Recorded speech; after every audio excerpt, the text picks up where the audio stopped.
시편 119편입니다. 시편 119편 169절부터 176절까지 제가 봉독을 해드리도록 하겠습니다. 시편 119편 169절부터 176절 말씀이 되겠습니다.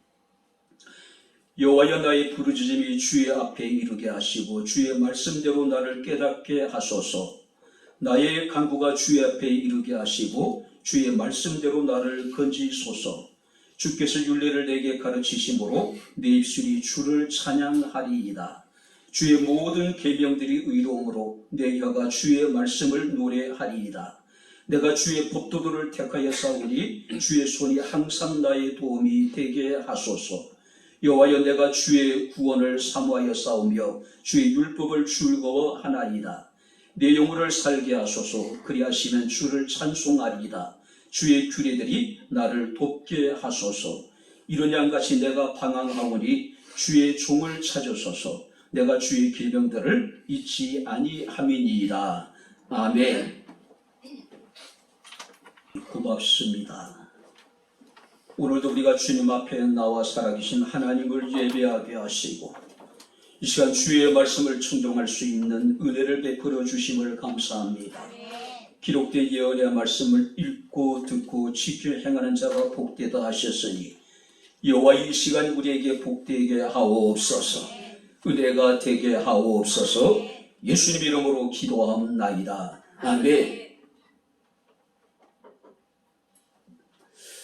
할렐루야. 아멘. 자, 우리 옆에 있는 분들은 하나님 우리와 함께 하십니다. 인사하겠습니다. 하나님 우리와 함께 하십니다. 할렐루야. 아멘. 명절은 잘들 보내셨는지 모르겠습니다. 아직 명절 연휴가 끝나지 않았는데 남은 시간도 행복하고 즐거운 명절이 될 수 있기를 주님 이름으로 축원합니다. 할렐루야. 아멘. 제가 설교를 준비하면서 재미난 글을 봤습니다. 솔개는 70살까지 살 수 있다고 해요. 근데 이제 40이 되게 되면은 털이 너무 많아져서 날개가 무거워지게 되고 뿌리와 또 발톱이 너무 길고 휘어져서 먹이를 사냥할 수도 없고 또 여러분들이 먹이를 질 수도 없다라고 이야기를 합니다. 자, 이때 솔개는 양장의 어떤 선택을 해야 됩니다. 그대로 굶어 죽을 것인가 아니면은 갱생의 길을 걸어가야 될 것인가. 자, 한계에 다다른 40에 이르게 되면 솔개는 더 살기 위해서 먼저 바위를 쪼아서 자신의 부리를 깨트린다고 이야기를 해요. 그리고 이제 새로운 부리가 나오게 되면은 발톱을 모두 뽑아버리고 다시 발톱이 나게 되면은 깃털을 모두 뽑아버린다는 겁니다. 이제 가벼워진 날개, 또 새로 난 부리 발톱으로 남은 30년을 열심히 살아갈 수 있다라고 하는 겁니다. 그래서 제가 이제 한번 검색을 해봤어요. 솔개. 그랬더니 이거는 이제 사실과는 전혀 다른 우화라는 겁니다. 무슨 얘기냐면은 이 이야기를 통해서 나이를 들어도 새로운 삶을 시작할 수 있다라고 하는 교훈을 주기 위한 우화라고 하는 거예요. 그러니까 조류학자리나 과학적으로 전혀 이렇게 이제 지지를 받지 못하는 그런 이야기라고 하는 겁니다. 분명히 여러분 우리가 생각해 볼 수 있는 것은 그래도 삶이 어떤 전환점에 이르게 되었을 때에 자신의 삶을 새롭게 하는 어떤 계기가 우리에게 필요하지 않을까요? 자, 오늘 시편 말씀을 보게 되면 시인은 스스로를 길 잃는 양같이 내가 방황한다라고 이야기를 합니다. 자, 성경에서는요, 인간의 실존을 양에다가 비유하고 있다라고 하는 사실이에요. 우리는 다 양 같아서 그렇게 행하여 각기 방황하고 있다라고 지금 시인은 하나님 앞에 고백을 하고 있습니다. 그리고 이제 175절 말씀을 보게 되면은 내 영혼을 살게 하소서라고 하나님께 기도하고 있습니다. 자, 여기서 내 영혼을 살게 해달라는 이야기는 무슨 말이냐면은 내 영혼을 소생시켜 달라는 이야기입니다. 내 영혼을 새롭게 해달라는 이야기겠죠. 그리고 여러분들이 시기는 하나님께 기도하면서 하나님의 말씀을 통해서 내 영혼이 살아나게 해달라고 기도합니다. 그러니까 말씀에 의지해서 하나님께 기도하고, 말씀에 의지하여 주의 말씀을 깨닫게 해달라고 기도하고, 말씀에 의지하여서 내 영혼이 다시 살아나게 해달라고 하나님께 기도하고 있다는 겁니다. 그렇다면 우리가 하나님의 말씀에 대해서 우리가 어떤 자세를 갖고 어떤 태도를 가지냐에 따라서 이 말씀은요, 우리의 영혼의 소생에 있어서 굉장히 중요하다는 사실을 우리에게 보여주고 있는 겁니다. 사람은 짐승처럼 죽음의 자리에서 던져지는 것으로 끝나는 것이 아니겠죠. 우리 히브리서 9장 27절 말씀을 보게 되면은 한 번 죽는 것은 사람에게 정해진 것이요 그 후에는 심판이 있을 것이라고 우리에게 말씀을 하고 있습니다. 하나님의 말씀이 우리를 살리실 것이고, 하나님의 말씀이 우리를 소생하게 할 것이고, 하나님의 말씀이 모든 우리의 삶의 위기로부터 또 죽음으로부터 우리를 건져주실 것이라는 이야기예요. 하나님, 우리가 이 땅에 살아가는 동안 무엇을 소중히 여기고 무엇을 믿고 무엇을 행했는지에 따라서 우리를 심판하시게 될 것이라는 이야기입니다. 자, 그렇다면 우리의 영이 살아나야 되겠죠. 우리 영이 소생돼야 되겠죠. 자, 그렇다면 우리가 우리 영이 살아나기 위해서 우리가 무엇을 어떻게 될 것인가? 우리 오늘 본 말씀에 근거해서 우리가 말씀을 살피면서 우리가 함께 의뢰를 나누도록 하겠습니다. 우리 한번 여러분들이 따라 보시기 바랍니다. 내 영혼을 살게 하소서. 할렐루야. 정말로 내 영혼이 살고자 하는 간절한 여러분들이 바람을 갖고 우리가 주의 말씀을 살피면서 은혜를 나누겠습니다. 자, 169절, 170절 우리 같이 읽겠습니다. 여호와여, 나의 부르짖음이 주의 앞에 이르게 하시고 주의 말씀대로 나를 깨닫게 하소서. 나의 간구가 주의 앞에 이르게 하시고 주의 말씀대로 나를 건지소서. 자, 시인은 하나님께 기도하기를 나의 부르짖음이 주의 앞에 이르게 하시고 나의 간구가 주의 앞에 이르게 하소서. 자, 여기서 부르짖음이나 간구라고 하는 것은 비슷한 의미의 말씀이겠죠. 우리가 이것을 여러분 구별한다면은 부르짖음이라고 하는 것은 울림의 외침이라고 이야기를 합니다. 탄원이나 간청하는 것.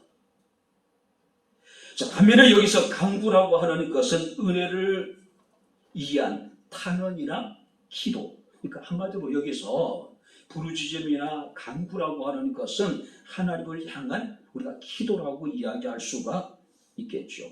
하나님의 자비와 하나님의 은총을 구하는 기도입니다. 특별히 우리가 169절 말씀을 보니까 나의 부르짖음이 주 앞에서 있게 해달라고 기도합니다. 그리고 110절 말씀을 보게 되면은 나의 간구가 주의 앞에 이르게 해달라고 기도해요. 그리고 170절 하반절 말씀을 보게 되면은 주의 말씀대로 나를 건지소서. 나의 부르짖음이, 나의 간구가 주님 앞에 상달되어져서 하나님의 말씀대로 나를 건져달라고 지금 하나님께 기도하고 있는 겁니다. 주의 말씀대로 나를 건지소서. 무슨 얘기일까요? 시인은 하나님의 약속의 말씀을 믿었습니다. 그리고 그 말씀을 의지하여 하나님께서 내게 말씀하신 그 말씀대로 나를 건져달라는 이야기, 나를 구원해달라는 이야기입니다. 짧은 기도 속에서요, 이 시인은 철저하게 말씀을 신뢰하고 말씀을 의지하여 말씀으로 근거로 해서 하나님 앞에 기도하고 있다는 겁니다. 나를 건져달라. 말씀대로, 내게 말씀하신 대로. 성도는 무엇보다 자신의 영혼이 살기 위해서 기도해야 되지 않을까요? 그래서 우리가 골로새서 4장 2절 말씀을 보니까 기도를 계속하고 기도의 감사함으로 깨어있으라고 말씀을 하고 있습니다. 뿐만 아니라 데살로니가전서 5장 17절 말씀을 보게 되면 쉬지 말고 기도하라고 말씀을 하고 있어요. 다니엘은 바벨론 포로 생활 중에도 하루 3번씩 예루살렘을 향해서 창문을 열고 하나님 앞에 기도했다라고 이야기를 합니다. 자, 이방인의 여러분들이 백부장이었던 고넬료라고 하는 사람도 기도 시간을 정해놓고 기도하다가 주의 천사의 방문을 받게 되죠. 내 기도와 내 간구가 여호와께 상달되어졌다라고 하는 음성을 듣게 되는 모습을 우리가 보게 됩니다. 혹자는 이르기를요, 어떤 행동을 하루에 한 번씩 3주간 계속하게 되면 그것이 습관이 된대요. 하루에 한 번씩 어떤 행동을 반복해서 하게 되면 3주가 되면 그것이 습관이 된다는 거예요. 가을은 기도하기 참 좋은 계절입니다. 우리가 하루에 한 번씩 3주만 우리가 여러분들이 새벽에 나와 하나님께 기도하면 그것이 습관이 되어져서 새벽 기도 시간이 되게 되면 하나님 우리의 잠잠을 깨워주시지 않으실까요? 그죠? 기도가 우리의 습관이 될 수 있기를 주 이름으로 축원합니다. 할렐루야. 잘못된 습관은 우리를 망하게 하지만은 거룩한 습관은 우리의 영혼을 살린다는 이야기예요. 그죠? 지난 300년 동안 많은 기독교인들에게 사랑을 받았던 인물 가운데 한 분이 토마스 왓슨이라고 하는 분입니다. 근데 그분은 기도에 대해서 이런 말씀을 하십니다. 하나님의 사람은 기도의 사람이다. 은혜가 쏟아져 들어오면 기도가 쏟아져 나간다. 참 재미난 표현 아니에요? 기도는 우리의 영혼이 하늘과 접촉하는 것이다. 하나님이 성령으로 우리에게 오시고 우리는 기도로 그분께 나간다. 하나님의 은혜가 우리에게 쏟아져 들어오면은 우리에게서는 기도가 쏟아져 나간대요. 하나님에게 있어서 사소한 것은 없습니다. 하나님에게 있어서는 너무 큰 일도 없습니다. 그래서 스트레이트라고 하는 분은 이런 얘기를 합니다. 기도는 하나님과 내 삶에서 크고 작은 모든 중요한 일들에 대해서 이야기를 나누는 것이다. 그런데 우리 영이 살아나는 문제는 세상의 어떤 일보다도 크고 중요한 일이 아닐까요? 우리 영이 살기 위해서 우리가 하나님 앞에 날마다 기도하는 겁니다. 사도 요한은 요한 3서 1장 2절에서 우리가 무엇을 위해서 기도해야 될 것인가를 우리에게 교훈하고 있습니다. 내가 간구한다. 무엇을요? 내 영혼이 잘 되기를 위해서. 그리고 내가 범사에 잘 되고 내가 강건하기 위해서 내가 간구한다. 어떤 것보다도 우리 영혼이 살기를 위해서, 우리 영혼이 잘 되기를 위해서 하나님 앞에 껴서 기도할 수 있는 저와 여러분들의 삶이 되어질 수 있기를 주 이름으로 축원합니다. 특별히 백향목교회 성도들 가운데 믿지 않는 남편을 위해서, 뿐만 아니라 여러분들이 믿음이 연약한 자녀들의 영혼이 살아나기를 위해서 어느 때보다도 우리가 이 기도를 열심히 해야 되지 않을까요? 필사적으로 우리가 하나님 앞에 구해야 되지 않을까요? 두 번째, 여러분들이 우리 영이 살기 위해서 우리가 어떻게 될까요? 169절 말씀을 보시기 바랍니다. 여호와여 나의 부르짖음이 주의 앞에 이르게 하시고 주의 말씀대로 나를 깨닫게 하소서. 시인은 하나님 앞에 나의 부르짖음이, 나의 간구가 주의 앞에 이르게 해달라고 기도합니다. 그리고 여러분들이 169절 하반절 말씀을 보니까 주의 말씀대로 나를 깨닫게 하소서. 주의 말씀대로 나를 건져달라고 기도합니다. 그리고 주의 말씀대로 나로 하여금 하나님의 뜻을 깨닫게 해달라고 지금 기도하고 있는 거예요. 말씀대로.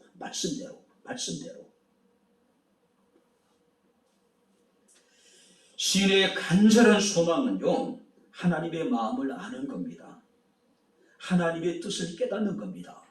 그리고 하나님의 뜻 가운데 자기 자신이 순종하는 겁니다. 그래서 여기서 그는 구하기를 나를 깨닫게 해소서. 말씀대로, 말씀을 따라서.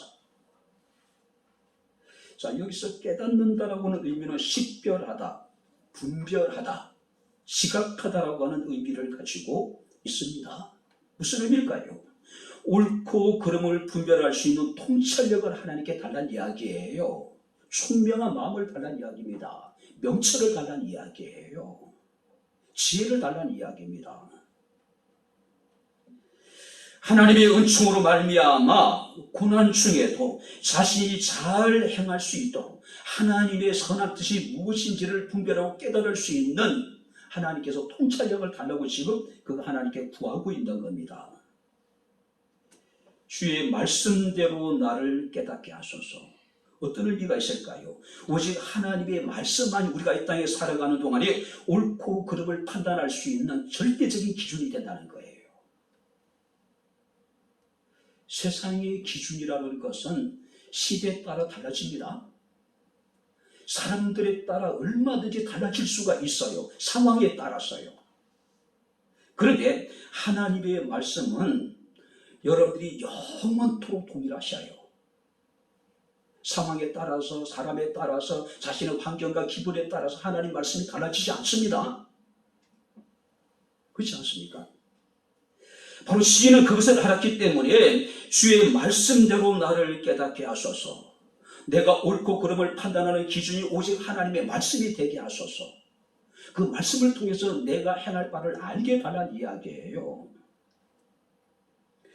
잠언서 16장 2절 말씀을 보게 되면 사람의 행위가 자기 보기에는 모두 깨끗하여도 여호와는 심령을 감찰하신다고 말씀을 하고 있습니다. 사람은 표면적인 것밖에 못 봐요. 그러나 우리 하나님은 우리의 마음의 중심을 보신대요. 뿐만 아니라 잠언서 14장 12절 말씀을 보게 되면 어떤 길은 사람이 보기에 바르나 필경은 사망의 길이니라. 어떤 길은 사람의 보기에 바르게 보이지만 필경은 그 길이 사망의 길이란 이야기예요. 그래서 시인은 하나님께 구하기를 주의 말씀대로 나를 깨닫게 하소서. 신앙생활도 내 뜻대로 하는 것이 아닙니다. 하나님의 말씀대로, 하나님의 말씀을 따라 우리가 여러분들과 신앙생활을 하는 거예요. 그래야지 그 신앙이 흔들리지 않은 것, 변하지 않는 거예요. 우리가 주의 말씀대로 나를 건져달라고 하나님께 기도했습니다. 그리고 주의 말씀대로 이제는 나를 깨닫게 해달라고 기도를 하고 있어요. 그런데 여기 보세요. 지금 시인은 극한 고난을 겪고 있는 상황입니다. 하나님의 말씀대로 살았기 때문에 많은 사람들에게 고난을 당하고 여러분들이 핍박을 당하고 있는 그런 상황이에요. 그런 중에도 그럼에도 불구하고 그는 하나님의 말씀대로 기도하고 하나님의 말씀대로 깨닫기를 원했다는 거예요. 여러분, 우리가 예레미야를 보게 되면 예레미야가 하나님의 말씀을 전하지요. 그런데 거짓 선자들이 전하는 하나님의 말씀과 예레미야가 전하는 주의 뜻이 달라요. 거짓 선자들은 평안을 선포합니다. 평안하다, 평안하다, 평안하다. 그러나 예레미야가 선포한 하나님의 말씀 뭡니까? 예루살렘의 멸망이에요. 너희가 바벨론에 항복하라는 이야기입니다. 너희가 항복하면 하나님 너를 살려주실 것이라고 말씀을 해요. 그 결과 예레미야는 모진 핍박을 당합니다. 고난을 당해요. 그래서 예레미야가 너무 마음이 상심해서 하나님 앞에 내가 다시는 여호와의 말씀을 전하지 않겠노라고 다짐을 해요. 예레미야 같은 대선지자들조차도 자신이 올바른 주의 말씀을 전함으로 인해서 겪는 고난 때문에 내가 다시는 주의 말씀을 전하지 않겠다라고 이야기를 해. 그리고 이제 말씀을 전하지 않아요. 근데 내 심령이 불붙는 것 같아서 견딜 수 없어서 다시 주의 말씀을 전해요. 오늘 시편 119편의 저자도 마찬가지예요. 말할 수 없는 환난과 고난과 핍박을 지금 당하고 있습니다. 말씀 때문에. 그럼에도 불구하고 그 말씀을 포기할 수 없었어요. 말씀에 의지해서 기도했고 주의 말씀을 깨달을 수 있는 총명한 마음을 달라고 하나님께 지금 기도하고 있는 겁니다. 왜요? 말씀이 내 영혼을 살리기 때문에. 할렐루야. 말씀이 나를 새롭게 하고 말씀이 내게 위로가 되고 말씀이 내게 힘이 되기 때문에, 내게 소망이 되기 때문에 말씀 때문에 고난을 겪음에도 불구하고 그 말씀에 의지하여 기도하고 그 말씀을 깨닫게 해달라고 지금 기도하고 있는 거예요. 일제강점기 때 신사참배로 인해가지고 50여 명의 기독교인들이 감옥에서 옥사를 해요. 물론 이제 옥사하지 않고 이제 해방 이후에 이렇게 이제 감옥에 나온 추록 성도들도 많이 계십니다. 자, 그 가운데 한상동 목사님이라는 분이 계셔요. 자, 이 목사님은요, 신사참배가 굉장히 이제 심화되어지고 있을 때에 조직적으로 일본 신사참배를 반대했던 인물이 한상동 목사님이셨어요.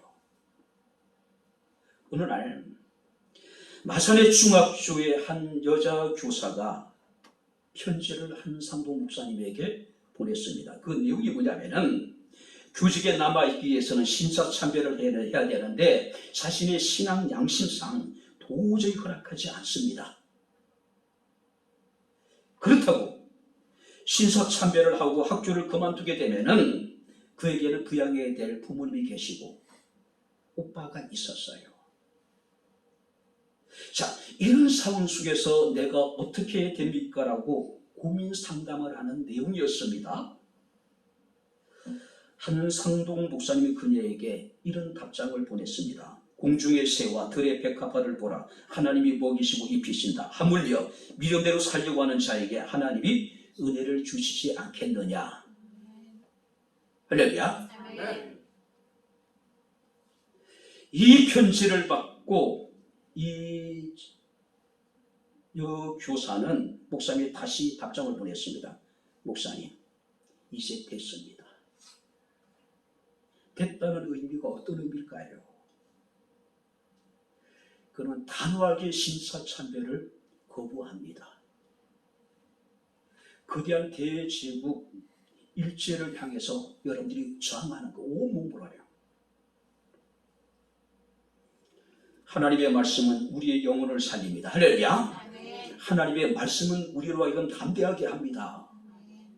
하나님의 말씀은 우리의 위로가 됩니다. 우리의 기쁨이 되고 우리의 여러분들이 소망이 된단 말이에요. 그래서 우리가 시편 119편 말씀을 보게 되면은 주의 말씀이 나의 출범이라고 24절 말씀을 하고 있습니다. 뿐만 아니라 주의 말씀을 통해 소망을 가지게 되었고 주의 말씀이 고난 중에 위로가 되었고 주의 말씀이 나를 살렸다라고 시편 119편 49절 50절의 말씀을 하고 있습니다. 뿐만 아니라 주의 말씀이 출범이 되지 않았다면 나는 벌써 망했을 것이다. 시인의 노래예요.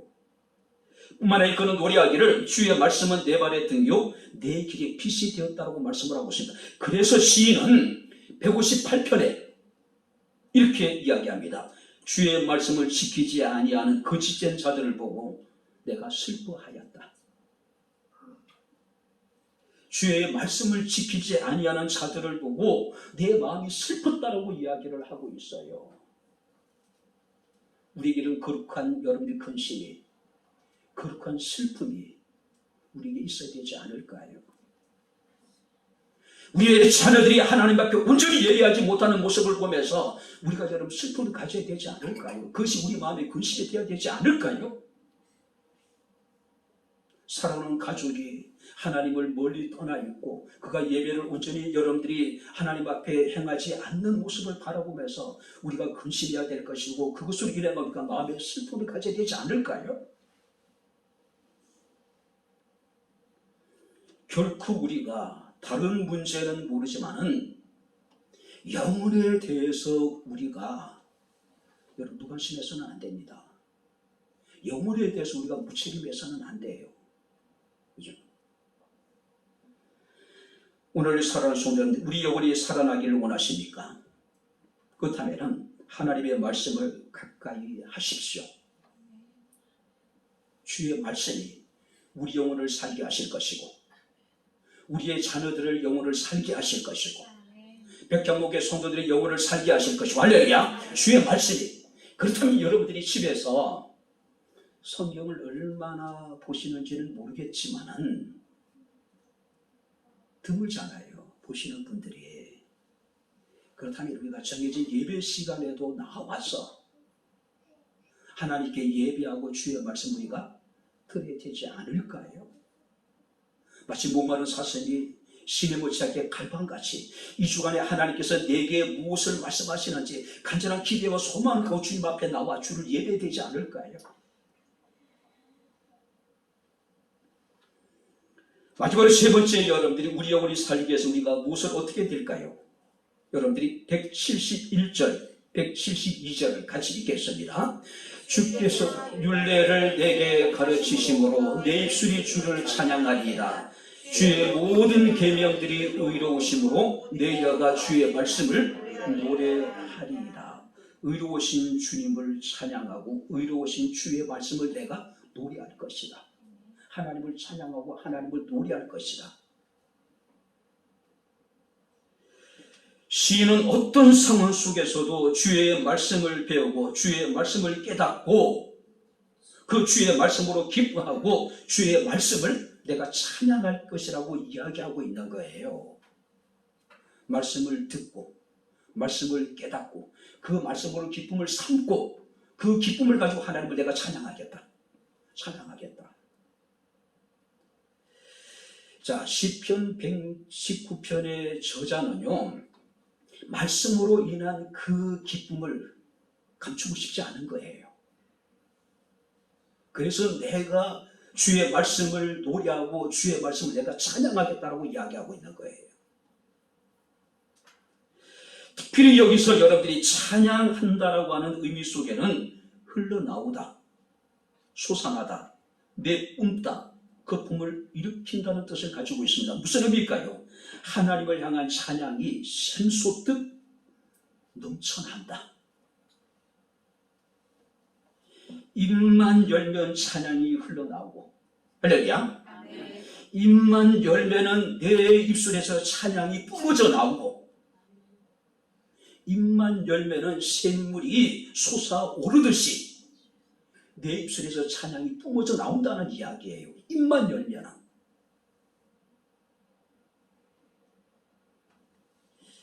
입만 열면은 희한한 이야기하는 사람도 있죠. 입만 열면 다른 사람 마음을 불편하게 하는 사람들이 있죠. 입만 열면 여러분들 속에 있는 쓰레기 같은 것들만을 내뿜는 사람들이 있죠. 근데 시인은요, 내가 입만 열면 찬양이 내 안에서 흘러나오고 뿜어져 나오고 솟아나오고 샘솟듯 넘치고 있다. 입만 열면은. 시인은 하나님께 기도합니다. 주의 말씀대로 나를 건지소서. 주의 말씀대로 나를 깨닫게 하소서.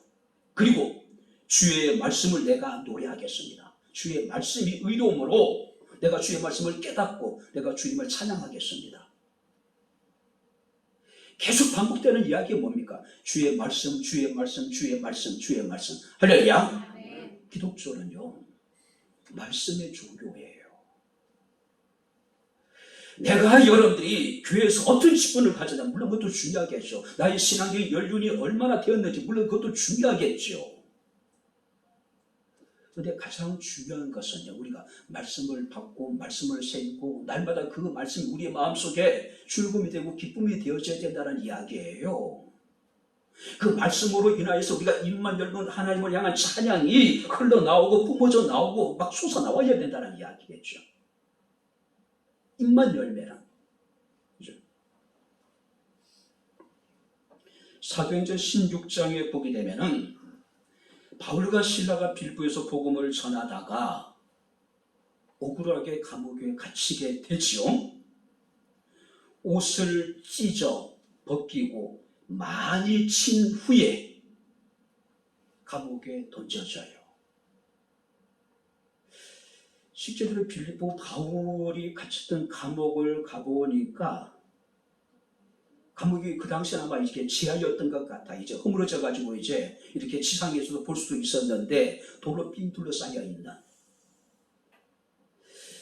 규모가 여러분들이 보통 아파트 30평짜리의 작은 방 정도 되는 아주 작은 차고한 여러분들이 바닥에 던져지게 됩니다. 옷이 찢겨져서 벗겨졌다. 상상해 보세요. 부끄러움과 수치가 많이 드러나버린 상태예요. 얼마나 수치스럽게 부끄러웠겠어요. 그리고 많은 매를 맞았대요. 자, 많은 매가 일반적으로 어떤 의미일까요? 태형을 말하면은 39대예요. 왜냐하면 40대 이상은 치지 않습니다. 왜냐하면 40대 맞은 사람들이 죽는다고 생각을 했어요. 바울은 40에서 하나 감한 매를 5번 맞았다고 이야기하는데 그 가운데 한 번이 아니었을까? 그러니까 죽을 만치 맞은 거예요. 죽을 만치. 그리고 빌보 차가운 감옥의 바닥에 던져지게 됩니다. 얼마나 억울했을까요? 얼마나 속상했을까요? 얼마나 여러분들이 두렵고 얼마나 여러분들이 혼란스러웠을까요? 상상해 보세요. 원래 바울의 계획은요, 소아시아 지방, 지금의 여러분들이 터키 중부 지역에 가가지고 복음을 전하는 것이었습니다. 1차 전도 여행 때 세워진 교회를 돌아보는 것이었어요. 근데 성경 말씀을 보게 되면은 성령이 아시아에서 복음을 전하지 못하게 하시고 예수의 영이 아시아에서 복음을 전하는 걸 허락하지 아니하시고 그런 중에 환상을 봅니다. 마케도니아 사람이 꿈에 나타나서 환상 가운데 나타나서 건너와서 우리를 도우라고 하는 환상을 봐요. 근데 바울과 실라는 그것이 하나님의 뜻인 줄 알고 에게해를 건너서 유럽으로 건너갑니다.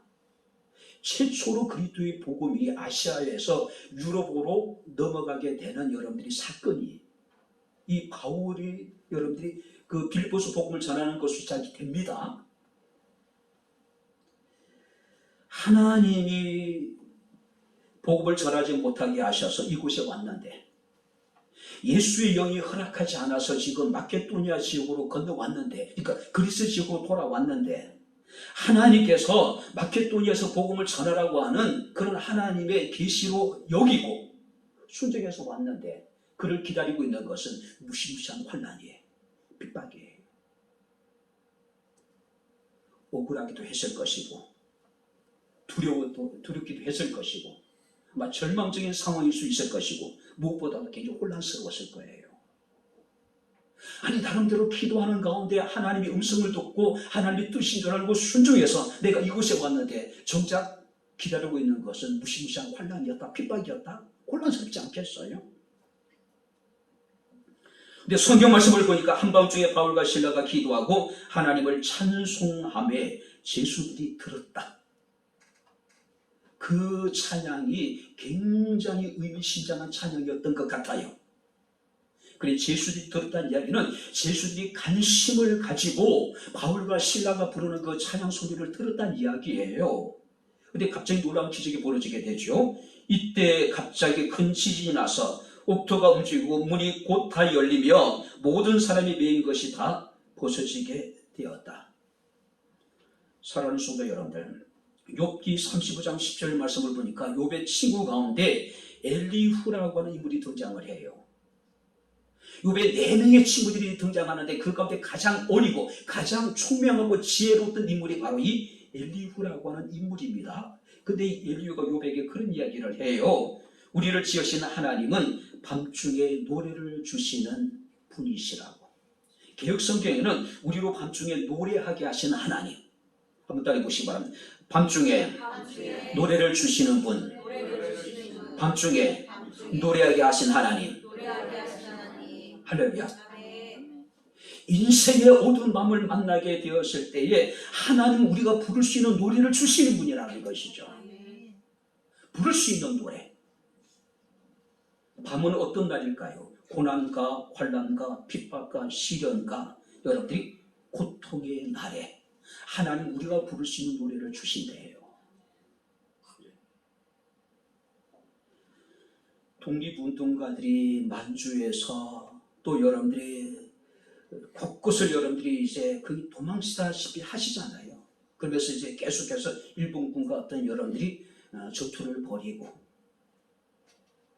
얼마나 고단하고 힘들었을까요? 그죠? 이승만이라는 사람은 미국에서 모금된 독립운동 자금을 보내지 않고 상해 임시정부로 전부라도 가난한 그런 굉장히 힘든 상황. 근데 그들이 여러분들이 그 격한 그 어려움 중에도 그들은 조국에 대한 독립에 대한 여러분들의 소망을 버리지 않죠. 그들은 노래를 부릅니다. 또한 여러분들이 고국 산책을 생각하면서 고향을 생각 노래를 불러요. 노래를 부르면서 그들의 힘든 시기들을 견뎌내요.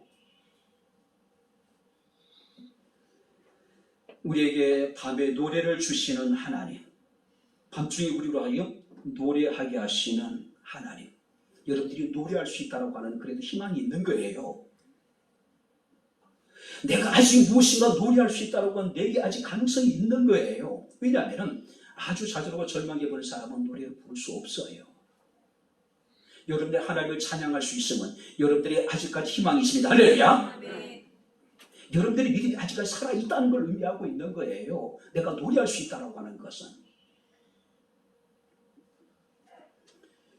인생의 밤중에 과연 우리는 노래할 수 있을까?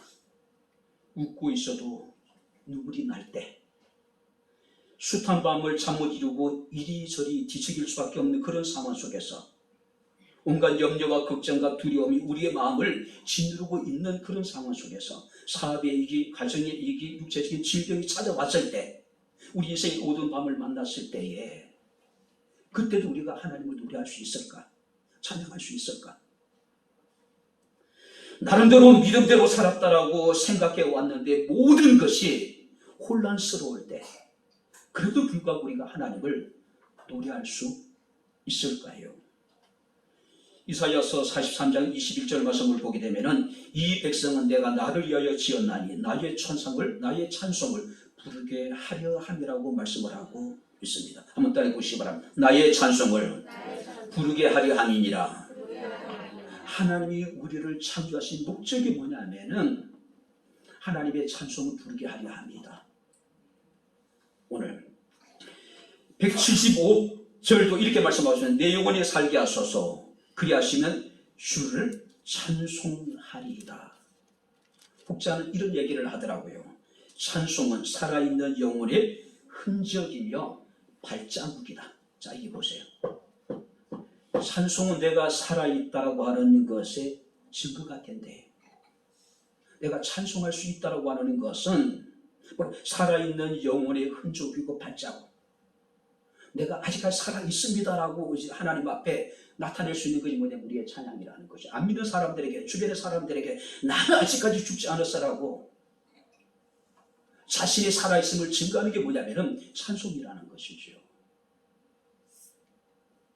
찬송을 부르시기 바랍니다. 할렐루야. 네. 여러분들의 살아있음을 찬양을 통해서 우리가 증거하는 거예요. 그래서 우리가 히브리서 13장 15절 말씀을 보게 되면 그러므로 우리는 예수 그리스도로 말미암아 항상 찬송의 제사를 하나님께 드리자. 이는 그 이름을 증언하는 입술의 열매이라. 한번 따라해 보시기 바랍니다. 찬송의 제사. 항상 찬송의 제사를 드리자. 이게 무슨 얘기일까요? 구약시대는 제사장이 성전에서 아침 저녁으로 상번제라고 하는 제사를 드려요. 아침 저녁으로 매일. 바로 히브리서 기자는 오늘 우리에게 말합니다. 우리는 예수 그리스도로 말미암아 항상 찬송의 제사를 하나님께 드리자. 구약의 제사장이 성전에서 아침 저녁으로 하나님 앞에 상번제를 드리듯이 우리가 아침 저녁으로 밤낮으로 하나님께 항상 찬송의 제사를 드리자. 제사장이 두렵고 떨림으로 하나님을 경외하는 마음으로 아침 저녁으로 상번제를 드리듯이 우리도 그런 찬송을 불러 제끼는 것이 아니라 여호와를 경외함으로 거룩한 두려움을 갖고 우리가 찬양하자는 거죠. 이제 말씀을 마치도록 하겠습니다. 내 영혼이 살게 하소서. 내 영혼을 살게 하소서. 철저하게 우리 영혼이 살 수 있는 방법은 하나님의 말씀입니다. 말씀이 우리 영혼을 살릴 것이고 말씀이 우리를 살려주실 것이라는 거죠. 그래서 시인은 말씀대로 나를 건져달라고 기도합니다. 말씀대로 나를 깨닫게 해달라고 말씀합니다. 그리고 주의 말씀을 깨닫고 내가 주의 말씀을 찬양하고 노래하겠다고 이야기를 하고 있는 거예요. 우리 영혼이 살게 되길 바랍니다. 할렐루야. 우리 자녀들이 영혼이 살게 되길 바랍니다. 할렐루야. 모든 백향목교회 성도들이 영혼이 살아났으면 좋겠어요. 이 땅에 죽어가는 수많은 영혼들이 하나님의 말씀을 통해서 살아날 수 있다면 얼마나 좋을까요? 말씀대로 강구하는 영혼이 살아납니다. 주의 말씀을 깨닫는 영혼이 살아납니다. 말씀을 찬양하는 사람의 영혼이 살아납니다. 영혼이 살아나는 놀라운 하나님의 은총이 우리 가운데 함께 할 수 있기를 주의 이름으로 축원합니다. 기도하겠습니다. 좋으신 아버지 하나님, 우리 아버지 하나님의 은혜와 사랑을 진심으로 감사합니다. 주의 말씀이 나를 살리시고 주의 말씀이 내 영혼을 살리심을 믿습니다. 하나님의 기록된 예언의 말씀을 읽고 듣고 그 말씀을 주야로 묵상하며 그 말씀을 지켜 행함으로 내 영혼이 살며 우리의 가정에 살며 백향목 교회가 살며 이 땅에 그리스도를 알지 못하고 죽어가는 영혼들이 살아나는 역사가 있게 하옵소서. 예수님 이름으로 기도합나이다. 아멘. 이제는 우리 주 예수 그리스도의 은혜와 하나님의 크신 사랑과 성령님의 교통 조전의 제 충만 역사 인도하시니 주님 앞에 나와 주를 예배하며 주님의 합당한 영광을 돌린 살아가는 주의 모든 성도들 머리머리 이에 저들의 가정과 직장과 사업장과 이 교회와 이 나라 이 민족 이에 지금부터 영원토록 함께 있을지어다. 아멘.